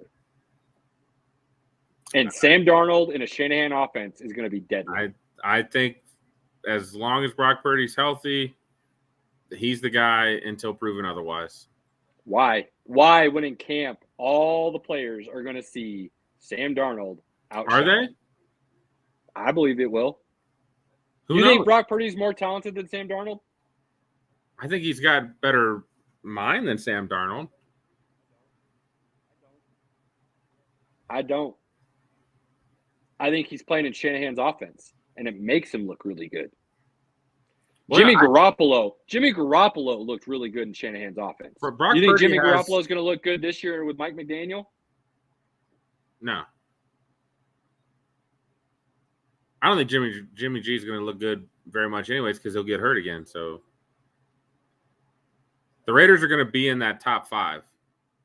Yeah, they are. They are. Shanahan made Garoppolo look good. You think Garoppolo is better than Darnold? I don't think Jimmy G is better than most people. So, very much doubt. And it could start week 1 and Purdy's starting, and I'm going to have to eat a little bit of crow. And that's fine. But I believe if they're truly doing an open competition and they're going to play the best quarterback, Sam Darnold will be starting for the San Francisco 49ers. Kyle Shanahan already said Brock Purdy is the starter. Dude, come on. You're going to go with coach speak? You really think that's what Shanahan believes? From what Shanahan got from him, the 6-7 games that he played, and until he got hurt, I have no doubt that Shanahan's like, that guy can run my offense. Okay. He was completely efficient in that offense. I won't disagree with that. I don't think there's anything Sam Darnold can do on the practice field that would overtake Purdy at all. It's going to be And I'll take it a step further. If Purdy doesn't get hurt, they win that playoff game. I'll take it a step further. Purdy doesn't get hurt, I think they win that playoff game. I don't know about that. Because the defense did its best as long as it could. But obviously there wasn't much from the offense. So, again, the Philly never really got challenged. I don't know about that. Philly's still a really good team. Philly's still a really good team. Would have been very competitive. Would it be out of the norm that the 49ers would have won that game? It's possible. I wouldn't say it's impossible or that it's crazy to say that. Here's a crazy thought that I think you'll actually agree with me on this about this player for once. You'll at least agree with this. Imagine Justin Fields in San Francisco instead of Trey Lance. No. I don't think Justin Fields could run that offense. He's not smart enough. Oh, my God. Pinky. Oh, dude. Now, would he have a better coach and better talent around him? You're questioning his mental capability because of what he's shown with a below-average Bears coaching staff and weapons around him, the dude was smart enough to tuck and run and save his life most of the season. Nothing wrong with And that. on top of that, Peak, you want some numbers? From weeks, I believe it was 12 or 13 on to the end of the season, Justin Fields had a top 5 QBR. Okay.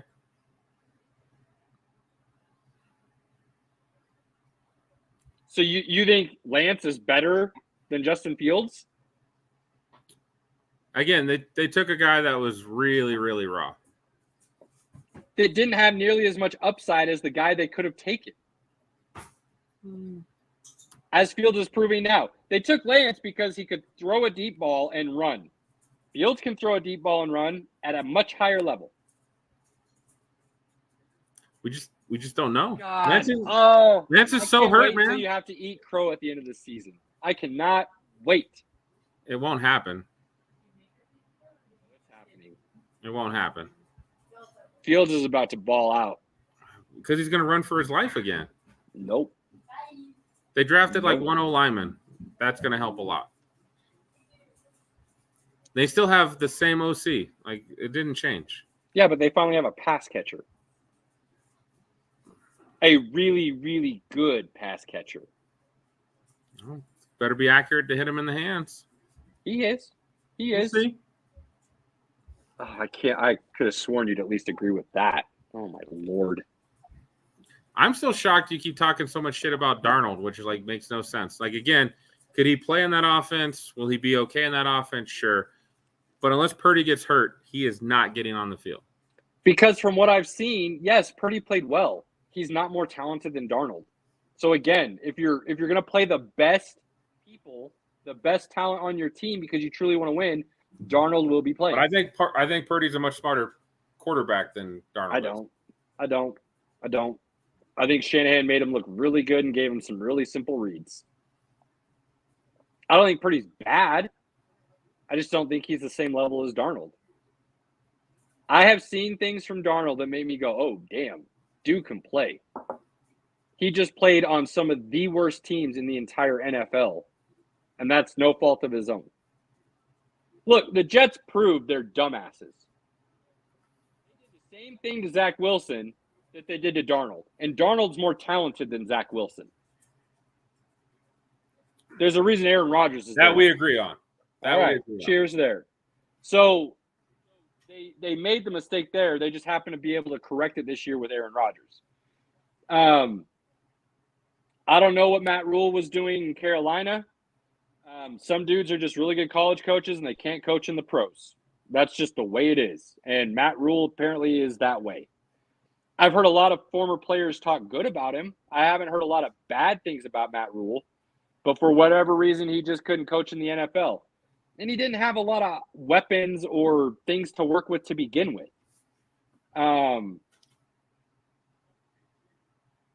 But look, there's nothing that has told me otherwise that Darnold's not the most talented quarterback on that roster. So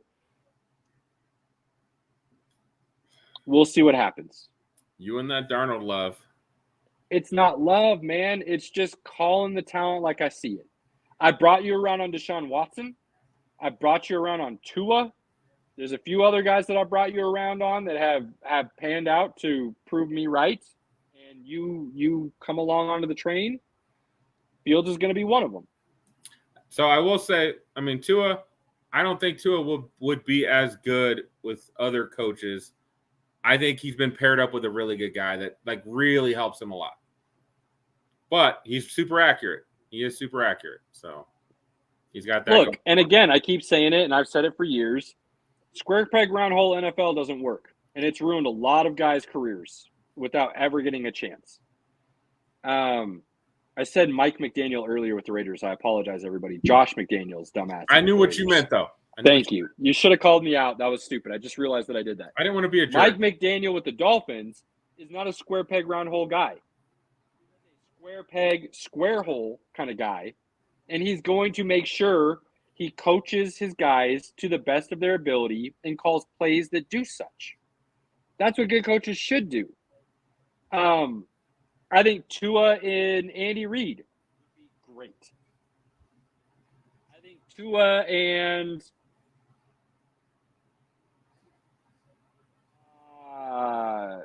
Daboll would be great. I think Tua and Taylor in Cincinnati would be great. He'd probably do good with Kevin O'Connell in Minnesota as well. I like that too. I think these are a new up-and-coming crop of coaches that are like, hey, this idea that you have to fit our system or you suck kind of thing that the NFL has been doing for a long time is really dumb. How about we give our stuff that we like doing to the guys and say, how do you feel about this? And then we start catering our system to their talents. And then we're successful because of it. What a concept. And that's what these guys are doing.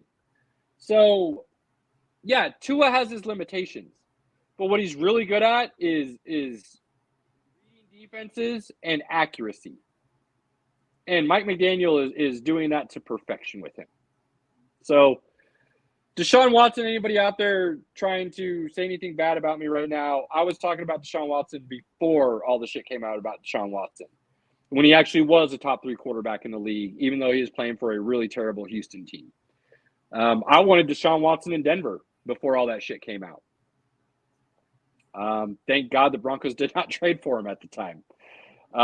That was just plain luck. That wasn't because the Broncos were smart. That was just lucky. So we'll see. But I think I truly believe with all my heart that Justin Fields is going to prove you wrong this year. Let's be honest. If Cleveland, Lamar Jackson's going to prove you wrong this year too.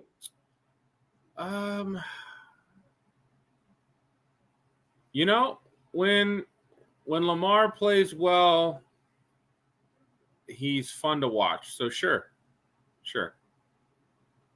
We'll see. Lamar Jackson ran a pro-style offense. I'm still Greg Roman didn't let him run a pro-style offense. I'm still worried. Was dumb because I don't think they have how long till Odell gets hurt. How long until Rashad Bateman gets hurt? Bateman's awesome when he's healthy, but you're right. They didn't necessarily sign the best safe options, but if Odell stays healthy, I believe he goes for 1,310. If Bateman's healthy and Flowers is healthy, I believe they both go for 8 to 1,000. So with 5 to 6 touchdowns, but they have to stay healthy. There's a lot of question marks there. I'm excited for Baltimore. I think Baltimore's defense will be better. I think if Baltimore's running game is better and their running backs are healthy, they're going to be a tough team. And I would not be shocked if Baltimore is the AFC North champ. I wouldn't be shocked if they get to the AFC Championship game. So, because they're coached by a good coach, they're a tough team. They're coming back. I think people are sleeping on them. So, sure. By the end of this season, you're not going to be able to say Lamar Jackson and Justin Fields are running backs. We'll see. We'll see.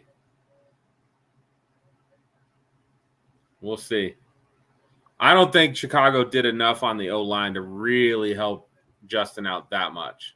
We agree with that, but still got to be able to sit back and have be able to actually look down the field to throw the ball to DJ Moore. And I don't know if they he had so many guys and throws that did him no justice last year. The pass catchers in Chicago just failed him. Mooney as a 2 should be better. Hopefully the OC realizes that Kmet is a weapon and actually designs plays for him. I still think Chicago's coaching staff is trash, personally. So Justin Fields could still have some issues next year, but I think he's going to do enough to where you're going to have to say, all right, he's a quarterback, not a running back. I don't know if he's going to be able to do that next year. It might take another year of that.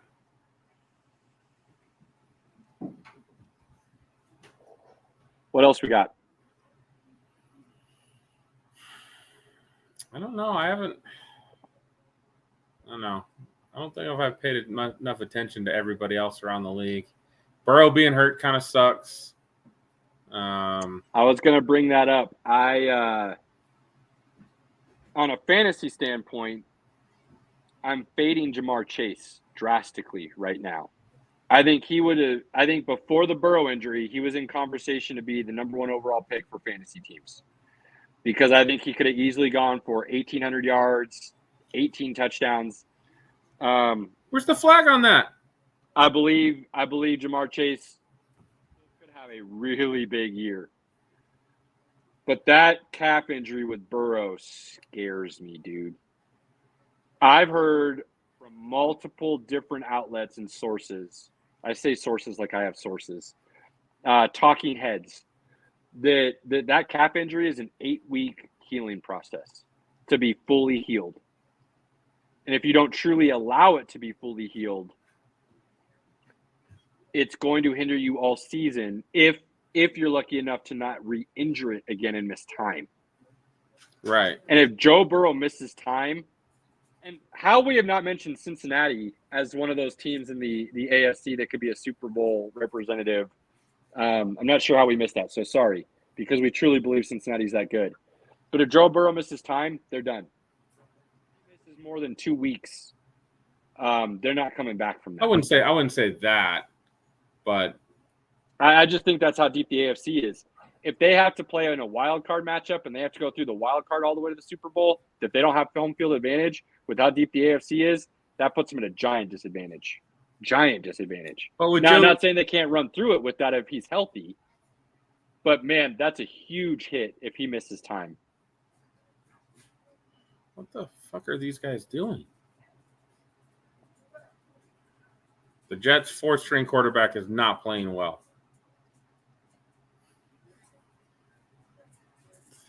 I love how you said that with a straight face. Like you expected something different from the Jets' 4th-string quarterback. This just makes this just proves that I went with what all the experts were saying on the Jets, but my heart said take the Browns because I thought Thompson would be good. Pinky, we've been over this. Our knowledge, and I don't care what anybody says. Our knowledge and the way we're able to dissect the league and the games as a whole is just as good as any of the talking heads. Minus some of the ones that actually played and are good at this. But even some of the ones that played are terrible at actually talking about it and dissecting it and looking at talent. The only difference is they had an opportunity and we didn't. And we're trying to get our opportunity doing this. That's the only difference, man. There's a lot of stupid-ass talking heads out there that people think are intelligent just because they're on TV. And that's not the case. Nick Wright. Well, that's one of many. He's lucky enough to have latched on to 2 superstars that make him look right sometimes. Well, his love of the Chiefs, because that's his hometown team, has garnered him some credibility. But other than that, that dude is freaking awful. Freaking awful. Not good. There's a lot of them out there. So yeah, the Joe Burrow injury scares me a lot. And because here's the other thing that scares me. That calf injury, by all accounts that I've heard, and I'm not there. I don't get to see the medical reports and stuff. But from my understanding, very similar to what Kevin Durant had. Very similar to what Kevin Durant had. And what happened to Kevin Durant when he came back? I don't know about that. Tore his Achilles. So you get that kind of calf injury. You come back before it's fully healed. You do something wrong. Joe Burrow blows his Achilles out. Cincinnati's done. They're done. Period. So that one worries me a lot. I hope it doesn't lead to anything more than just a couple weeks of rest and he's good to go. But that's something that is in the back of my mind right now. Kevin Durant coming back early from a very similar injury and then rupturing his Achilles. Joe Burrow's not just a statue in the pocket kind of guy. He does move around a lot more than people necessarily give him credit for and makes things happen. His movement in the pocket is good. It's really good, but his movement outside the pocket is also really good. And that's how he injured it. If you've seen the video, he's moving outside the pocket and pulls up lane. So at least it was not an Achilles. at the time. At least it wasn't right now. Absolutely. And let's hope it doesn't turn into that. But it is a in the back of my mind kind of fear. His availability for week 1 is in question. Thankfully, that's still, we're still 4-5-ish weeks from week 1, so he's got time. Let's say it is an 8-week healing time, and he is out the first 3 to 4 games of the season. Where does that put Cincy? I guess I have to look at their schedule. I know. We'll have to go through it, and we will. But can they beat the Browns with a backup? I think they could. It's a scary thought. It's a scary thought, isn't it? I think, isn't Case Keenum their backup? No, Trevor Siemian is their backup. Can they beat the Browns with Trevor Siemian? They could. They could. Would I bet on them to beat the Browns with Trevor Siemian? No. No. But Joe Burrow's out the first month of the season. They could very well start 0-4. Can they dig out of that hole? I think they started 1-3 last year, or 2-3. So they didn't start great last year. So it's possible. But what if Lamar Jackson stays healthy the whole year? Steelers won't be as bad, right? You would think. I'm not a big Pickett guy. I don't think he's going to be very good. So I Cleveland can't be as bad as they were last year. Like Deshaun Watson's got to be better, right? Maybe. So, man, that would be brutal. Deshaun Watson is the biggest question mark right now. Question mark of the NFL for next season. I'd agree. Can you return to form or not? If he returns to form, Browns are good. Well, the other issue I have though is the Browns offense is not quite what Deshaun was running in Houston. It's really different. Yeah. Than what he was running in Houston. And I don't know if they have the playmakers.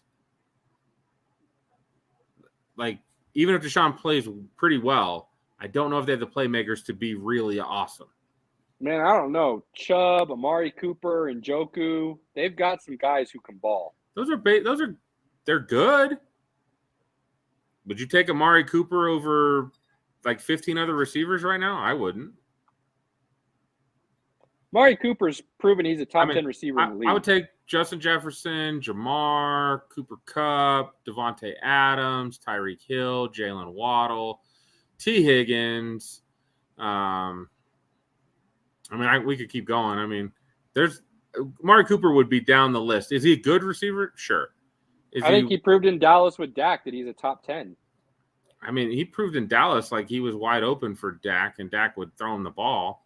I don't know. Wide open because of how good he is, not because of some kind of amazing offensive scheming. I don't think he's a top 15 wide receiver. I think he is a pretty good guy.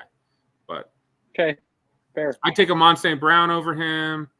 Amon St. Brown's better than him right now. You know it. I would take DJ Moore over Cooper. Damn, dude. I think you're doing Amari a giant disservice. I think he's good, not great, man. That's me. At their best, is Deshaun Watson or Dak better? That's not even a conversation, bro. You know Deshaun Watson, if he gets back to his form, he's better than him. Is Cleveland's O-line or Dallas's O-line better? Dallas. Ooh. With Zach Martin, if Tyron Smith is healthy, Tyler Smith is there. They're better. I would have called it a push. Is Stefanski or McCarthy better? Dan Quinn's better, so yeah, we're good. I'm just saying, Amari did a lot. Amari made Dak look good. Amari did. Absolutely. Amari made Dak look like a top 5 quarterback. And I understand what they did. They were like, well, it's $20 million a year, probably more than he's really worth. But he had more worth to that team than anywhere else. Because once you added CeeDee Lamb and you couldn't double cover Amari was money. Amari was doing that before CeeDee Lamb showed up. He was. Him and Dak made good love together. I think that's why you're doing a disservice to how good Amari Cooper is. But I get to an extent, I get where you're coming from. We've talked about we're seeing the golden age of quarterbacks right now of the NFL, quite possibly. there's a good chance we're seeing the golden age of wide receivers at the very same time. There's a lot of them. There's a lot of them, man. There is. So There absolutely is. we'll have a full slate of preseason games next week. Most teams will probably play their starters a series, maybe 2. I think that's kind of changed over the last couple of years. Preseason game 1, starters don't necessarily play anymore. Games 2 and 3, they do, for sure. I'm going to say 70% of teams play their starters for a series. Okay. Because you only get 3. Yeah. And typically that third game, you're not really playing any starters. So they've That's got true, to get because the some third work. game's now the 4 game. Yeah, I get it. They've got to get work in that first game and that second game. And if they still need work in the third game, they play a series or 2, and then they're out. Sure. But Sure. That's I true. think it's changed a little bit because you don't have that fourth game anymore. Yeah, that's a good point. Yeah, we'll see. We'll see how things progress here. And I've said it before, and I'll say it again. I'm most intrigued by the San Francisco quarterback situation right now. That is the thing that intrigues I'm not me the intrigued at most all. for preseason. If Brock Purdy is going to be the starter.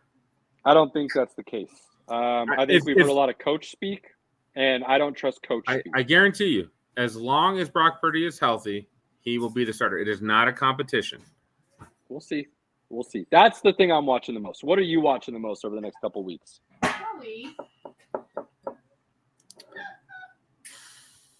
Man, what am I watching the most over the next couple weeks? Like, what's the biggest storyline you want to see the next week or 2? And it could change, obviously, depending on what happens. But right now, it's just all the Jets, man. Aaron Rodgers is having fun. He's like, you see Aaron Rodgers, he's smiling. he is. He is like in Green Bay the last 3 years. Every time they showed a picture of him, he had the hair long and it was kind of gray and it looked fucked up and he just didn't look like he was having fun. Every time you see the guy in New York, he's having fun. He's smiling. He's excited. Hard Knocks will be starting up. So that's the biggest storyline. Does that start next Tuesday? Yeah. The first Hard Knocks next Tuesday? Yeah. So that is probably the biggest storyline. I mean, I'm excited for Miami. I am excited for the Ravens. New offensive coordinator, guy who says he's going to let Lamar throw the ball more. Zay Flowers should help if Odell's healthy. Is Odell healthy? Is J.K. Dobbins healthy this year?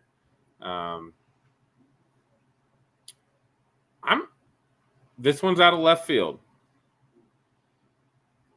I am interested and excited to see, is Geno Smith still as good as he was last year? Ooh, I like that.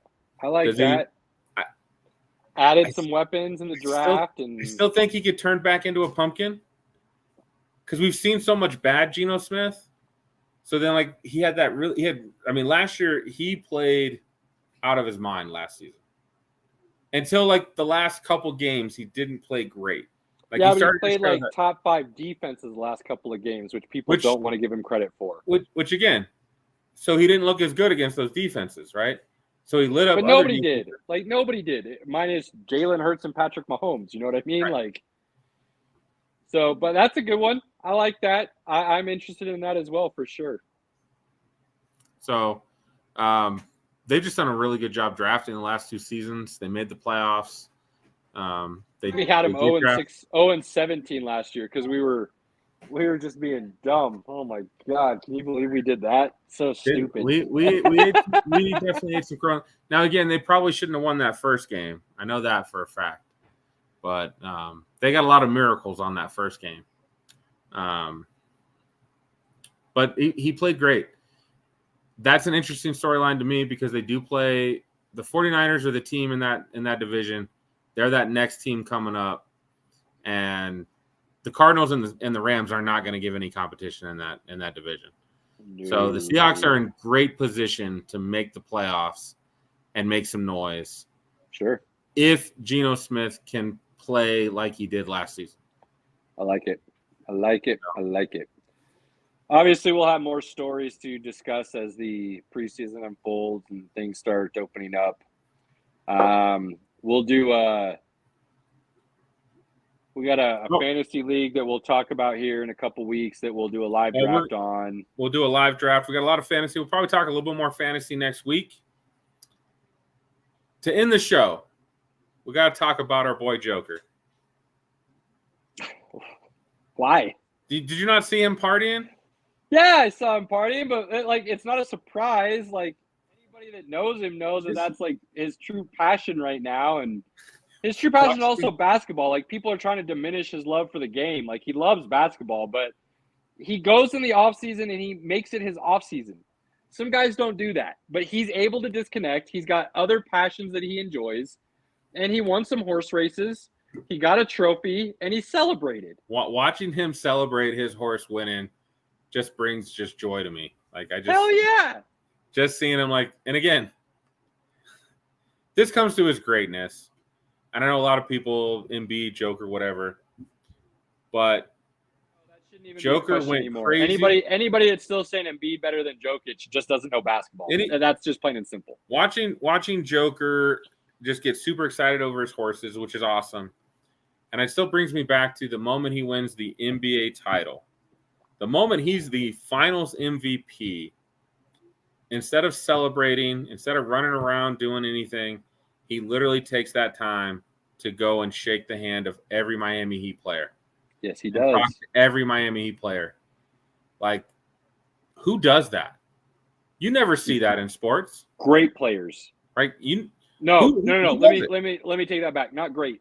Elite. People who truly love the game do that. I know, like Peyton Manning, win or lose, Peyton Manning would be in the other locker room after the game, talking to the other players, enjoying that time with other players. Peyton Manning writes a letter to guys when they retire, right? He makes it meaningful. To see him Kobe and Jordan both gave back to the game more than people want to give them credit for. Jordan mentored Kobe because Kobe cared enough. That's what Jordan saw. So Jordan was willing to teach him. You look at guys like, and this is an example I'll bring up continuously, Dwight Howard. All the talent in the world to be great. All the talent in the world. Never amounted to. Oh, man, when he joined the Lakers, I was for sure. With Kobe, he couldn't play. He couldn't hang. And he talks about how, well, playing with LeBron was different. LeBron laughs. LeBron jokes, this and that and the other. Like, dude, you rode his coattails to that championship. You weren't a major contributor. Right. And people talk about how he shut down Jokic. No, he didn't. You guys were double teaming him consistently. You didn't play him one-on-one and shut him down. Like, let's be real about the situation. On top of that, when he played with Kobe, he couldn't handle the pressure. He couldn't handle the demand that Kobe was asking him to be great. Right. And so he left. He took his tail between his legs and he left. If Dwight Howard had played up to that potential, absolutely, he would have had talked about his all time. He talked about his all time. Kobe would have made him all time. Shaq's talked about it. Shaq has said, man, if I had listened to Kobe, if I had been in the gym more with Kobe, you'd be saying I'm the best player to ever play this game. Shaq has said that. But Shaq's also said, I had other interests. I had other passions. I like to eat. That wasn't until after he left LA, but okay. Have you seen the pictures of him now recently, speaking of Shaq? He's swole, baby. Dude.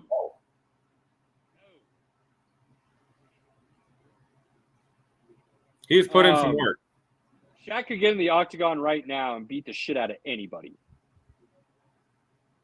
I mean, you got to know how to throw a punch. There's other things involved, but Shaq would pick him up and throw him out of the goddamn octagon, Pinky. Pick him up over the ring. Yeah, dude. Like, I don't care how much talent you have.